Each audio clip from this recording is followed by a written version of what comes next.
I know most of you are here today because you already know that. You've already come to Jesus.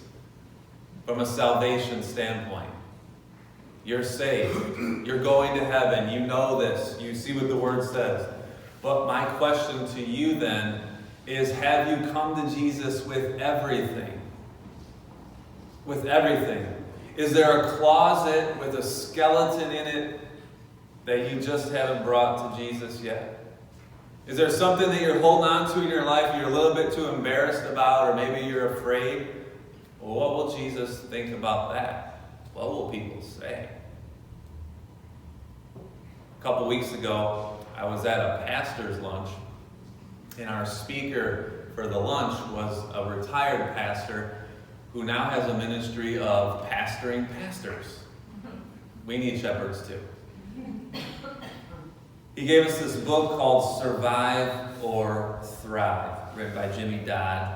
And in there, Jimmy, the author, shares this story of a pastor who came to him, and his ministry as pastor served. He came to him with a secret sin he had been living with for a long time. Something that he was ready to confess. He felt that Jimmy was a safe person to share it with. And I'm not going to talk to you about the sin, but what I want you to see is that the way in which the author speaks to this person who is ready to finally come to Jesus with everything.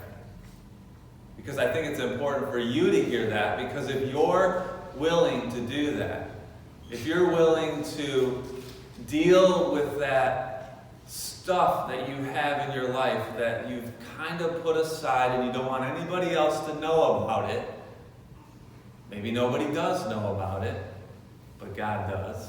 You can't hide anything from Him. And you finally want to come to Jesus, this is what He says. First of all, sitting down with this man who is ready to confess his sin, He speaks to him this way. He says, first of all, I love you. And I just want you to picture this church saying this to you. If you have something you need to bring to the Lord.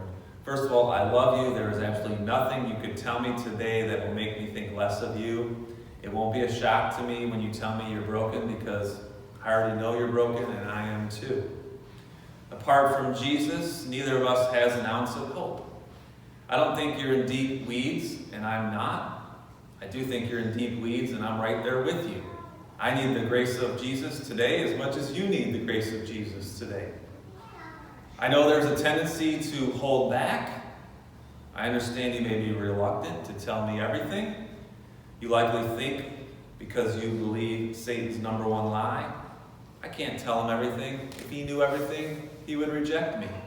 He says he wants to be my friend now, but if he really knew me, he definitely wouldn't like me. He'd stand up and walk out and tell me I have no business being in ministry. There's no way I disclose everything. I'll just share the tip of the iceberg and see how he reacts. Jimmy continues, I know you'll disclose some things to me today, and just know that when you share an inch of your story, because I know the tendency to hold back, I'm going to assume it's closer to a mile. And let me tell you now, if it's a mile, we're going to love you, walk with you, care for you, and pastor you, because we are here for you. I want you to know that this church is here for you. No matter what is going on in your life, we are here for you. We will walk with you, whatever it is that you're holding on to. If it's big or little, I want you to come to Jesus and find rest for your soul.